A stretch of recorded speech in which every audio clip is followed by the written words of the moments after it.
Samantala, puspusan din ang ginagawang paghahanda ng Land Transportation Franchising and Regulatory Board o LTFRB, gayon din ng Philippine Coast Guard upang matiyak na magiging maayos at ligtas ang biyahe ng ating mga kababayang magsisiuwi sa kanilang probinsya para sa undas. May report si Emil Carion. Ang mga pamahalaan ngayong paparating na undas. Ito ang ipinahayag ng LTFRB at ng Philippine Coast Guard sa programang Radyo Vision, Media ng Bayan.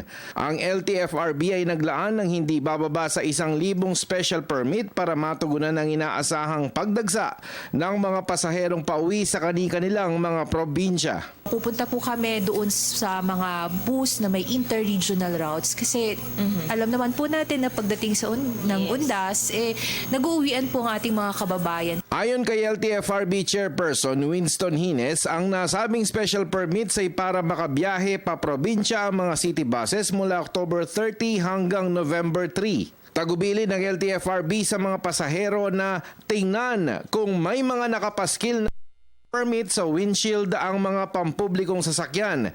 Kinakailangang makikita dito ang 3 board members ng LTFRB kasama na si Hines. Ayon naman sa Philippine Coast Guard, mas tututukan nila ngayon ang pagpapatupad ng safety maritime standards para sa mga sasakyang pandagat sa iba't ibang mga daungan sa bansa. Ang inaalala lang namin talaga yung sa mga maliliit na ports at ito nga yung mga colorum vessels.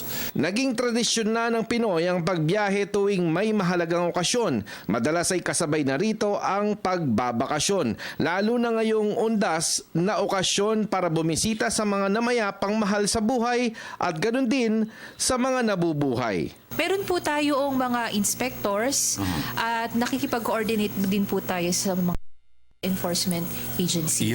Ilista niyo po yung mga pangalan niyo sa manifesto sapagkat importante po yun batay po sa regulasyon. At pangalawa, para malaman namin kung halimbawa may nangyari sa inyo, may account namin ng gusto kung ilan yung pasahero, ilan pa yung re-rescuein.